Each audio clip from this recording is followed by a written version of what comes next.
Olá, seja muito bem-vindo, muito bem-vinda. Para você que não me conhece, eu sou o Giovanni, sou um apaixonado pelo texto bíblico, sou pastor e estou aqui hoje para falar com você sobre a Torá. A Torá é conhecida pela maioria dos cristãos como o Pentateuco.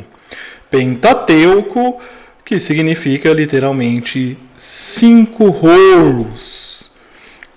Esse é o termo que foi utilizado e é utilizado largamente pelos cristãos ao longo do tempo. No entanto, nós sempre ouvimos, quando se refere ao Pentateuco, diz não, é a Torá também, chamada de Torá. A Torá significa a instrução de Deus para o povo de Israel. É este o significado da Torá na tradição judaica.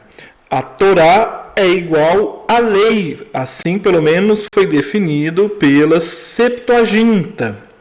Um outro termo que também se usa para se referir à Torá são os 5 livros de Moisés. E aqui não tanto pela autoria, mas principalmente por Moisés ser personagem mais importante de toda essa narrativa. É interessante notarmos que na tradição judaica o nome é diferente do que nós temos na tradição cristã. O nome é extraído do primeiro verso de cada livro. Então, Bereshit, no início, Semot, nome, no caso dos israelitas no Egito, Vaikira, e chamou, no caso, o Senhor a Moisés, Bemidbar, no deserto, e Devarim, palavras, no caso de Moisés a Israel. Nós, cristãos, usamos os nomes vindos da Septuaginta. Gênesis, a criação, Êxodo, a saída, no caso do Egito, Levítico, legislação, no caso dos levitas e sacerdotes, Números, o censo, no caso dos israelitas, Deuteronômio, a segunda lei. A origem da Torá é controversa. Não há um consenso na pesquisa quanto a ela. O que nós temos é a teoria das 2 fontes, a sacerdotal e a javista e eloísta. E esta é a mais comumente adotada pelos estudiosos e é mais ou menos nessa direção que nós estamos trilhando nas nossas conversas sobre o Primeiro Testamento.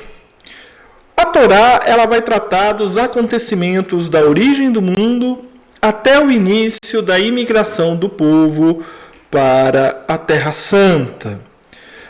O eixo que une tudo isso, o fio condutor dessa história, está relatado no livro de Êxodo e Levítico, a saber, a revelação de Deus no Sinai. É esse o fio unificador deste relato.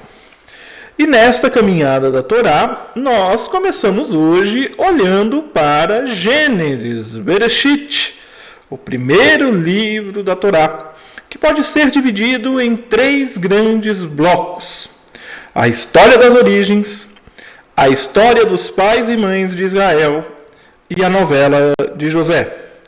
Nós seguiremos essa divisão, mas antes eu preciso te dizer que existe uma estrutura própria no livro do Gênesis chamada de Fórmula Toledot, sendo as gerações que temos nos textos. Então, você lendo o livro de Gênesis, você encontrará ali geração dos filhos de Noé, geração dos filhos de Sem, gerações de Terá, de Ismael, de Isaac, de Esaú, de Jacó. Esta é uma forma de nós dividirmos e interpretarmos o texto da Torá. Mas vamos olhar então para estas 3 divisões, a história das origens, a história dos pais e mães de Israel e a novela de José. A história das origens é composta por 2 fontes, sacerdotal e javista e eloísta, e possui a seguinte divisão. Do primeiro capítulo até o segundo capítulo, na primeira parte do versículo 4, nós temos o primeiro relato da criação. Um esquema de 7 dias é apresentado, a criação do universo e do ser humano atinge a sua meta com o sábado, o uso do verbo bará, né, que vai dar origem ao Bereshit bara Elohim, então, para o ato criador de Deus, né, é uma visão oriental daquilo que é a vida, né. Do versículo 2, do capítulo 2, da parte B do versículo 4 até o capítulo 3, nós temos o segundo relato da criação. E também o início do pecado, o relato da queda. Então, o ser humano aparece ali em destaque, temos uma visão agrícola da sociedade, o início do pecado na humanidade, a perda do acesso à árvore da vida, os motivos da vida humana ser penosa, né, ser sofrida. Depois nós temos no capítulo 4, ainda sobre as histórias das origens, no capítulo 4, do 1 a 16, a história de Caim e Abel, a marca de Caim como sinal de proteção e, quem sabe, aí o início da história dos queneus. A partir do versículo 17 do capítulo 4, nós vamos ter a genealogia de Caim e, em seguida, a genealogia de Adão até Noé. E também o relato de Enoque, que não morre, mas é arrebatado. No capítulo 6, nós vamos ter ali um relato da queda dos filhos de Deus, o relato do dilúvio, a aliança com Noé, os filhos de Noé no capítulo 9. No capítulo 10, nós vamos ter a tabela das nações, os descendentes dos filhos de Noé. Por fim, no capítulo 11, a Torre de Babel e a genealogia de Noé até Abrão, que é quando é feita a transição para a história dos pais e mães de Israel. Tá bom? Então, os 11 primeiros capítulos, história das origens. A partir do 12º capítulo, nós temos o início da história dos pais e mães de Israel. Então, além da fonte sacerdotal, nós temos agora a inserção da fonte javista e eloísta, principalmente a eloísta. Na narrativa, cada patriarca tem o seu local de culto. Há uma teoria que aponta que não havia uma ligação entre eles. Abraão, Isaac e Jacó não eram ligados. Mas eu estou falando dessa teoria para que você saiba dela, tá? Mas ela existe, tá bom? Isso teria sido costurado posteriormente e tal. Enfim, saiba que existe essa teoria, mas nós ficamos com a nossa interpretação tradicional de que Abraão, pai de Isaac, Isaac, pai de Jacó, tá? O termo patriarca, aliás, você ouviu que eu falei que é a história dos pais e mães de Israel, porque o termo patriarca não é da época deste texto, né? Ele só foi utilizado pela primeira vez em no quarto livro de Macabeus, e no Novo Testamento é utilizado em Atos 2, 29, onde Davi, inclusive, é considerado um patriarca. Há um elemento unificador das histórias de Abraão e Sara, Isaac e Rebeca e Jacó e Raquel, que é a repetição da bênção, que inclui a promessa da terra. A síntese de suas histórias está no fato de que a bênção de Deus se impõe contra todas as aparências e dificuldades. É por isso que algo se repete nessas 3 histórias. E que eu não sei se você já se atentou para isso, mas não é o primogênito que dá continuidade à herança. Veja só, Isaac, não Ismael. Ismael foi o primeiro filho de Abraão. Jacó e não Esaú. José e não Rúben. Percebam que, apesar das dificuldades da tradição e do contexto da cultura da época, o que se impõe é a bênção de Deus contra todas as aparências e dificuldades que possam existir. E como nós podemos olhar, então, para uma divisão destas histórias? Vamos olhar primeiro para a história de Abrão. Abrão tem a promessa feita a ele ali no capítulo 12, logo no início, né? A caminhada de Harã em Siquém. Depois nós temos Sarai em perigo ali nas mãos do faraó do Egito, ainda no capítulo 12. No capítulo 13 nós temos a história de Abraão e Ló e a divisão das terras e uma nova promessa feita a Abraão. A batalha de Abrão por Ló, no capítulo 14. Nós temos no capítulo 15 a aliança de Deus com Abraão. No capítulo 16, nós temos ali Sarai e Agar, e no nascimento do primogênito de Abraão, Ismael. No capítulo 17, nós temos a aliança de Deus com Abraão, que muda o seu nome de Abrão para Abraão e de Sarai para Sara. E temos a instituição do sinal desta aliança, a circuncisão. No capítulo 18, nós temos os 3 homens com Abraão em Manre. No capítulo 18 ainda, a intercessão de Abraão pelos habitantes de Sodoma. O capítulo 19, a conhecida história de Sodoma e Gomorra. No capítulo 20, a Sara, a matriarca, em perigo nas mãos de Abimeleque de Gerar. No capítulo 21, o nascimento de Isaque. No capítulo 21 ainda, a expulsão de Agar e principalmente aqui a promessa a Ismael e a salvação de Ismael, né? No capítulo 21 ainda, o conflito em torno dos poços d'água. O capítulo 22, o conhecido episódio em que Isaque é amarrado e levado para o sacrifício. No capítulo 23, a morte de Sara. No capítulo 24, Rebeca é cortejada para ser a noiva de Isaque. E no capítulo 25, a morte de Abraão. É interessante notar que o relato da história de Abraão é um relato um tanto quanto longo. Já o de Isaque é bem mais curto. Aliás, dos 3, é o mais curto.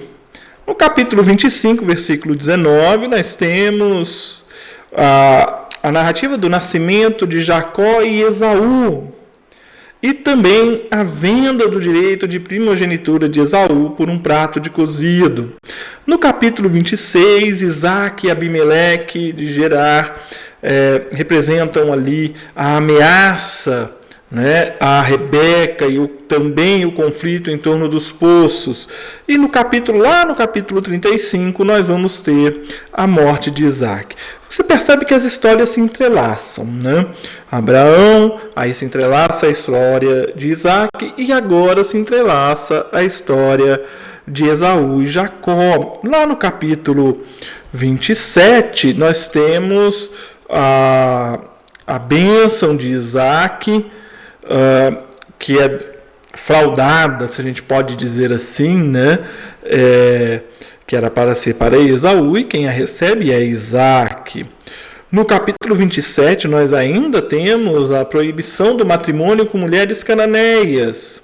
No capítulo 28, nós temos ali as mulheres de Esaú, o sonho de Jacó e a escada em Betel. No capítulo 29, o serviço de Jacó para obter Lia e depois Raquel. No capítulo 29, ainda os filhos de Jacó estão ali elencados, os filhos que ele teve com Lia, os filhos que ele teve com Bila, com Zilpa e o filho que ele teve com Raquel. O capítulo 30 vai narrar a riqueza de Jacó, vai falar também da separação de Jacó e Labão, e como Jacó, então, enfim, consegue ter Raquel consigo, a volta dele, ali a luta no Jaboque, a mudança do seu nome de Jacó para Israel, a reconciliação de Jacó com Esaú no capítulo 33, o massacre de Siquém para vingar a desonra cometida contra Diná, a ida de Jacó a Betel, o nascimento de Benjamim, a morte de Raquel, o sepultamento em Efratá, Belém, e os filhos de Jacó e os descendentes de Esaú. Percebam que essas 3 histórias vão se entrelaçando até chegarmos ao relato da história de José. É um relato bem mais recente em datação de escrita e estilo de escrita que os demais relatos, a novela de José. É uma unidade fechada, e você está vendo que eu estou chamando de novela porque foi escrito como uma novela, com uma interrupção apenas no meio, a história de Judá e Tamar, ali no capítulo 38. Por isso, a história de José não é incluída no relato dos pais e mães de Israel.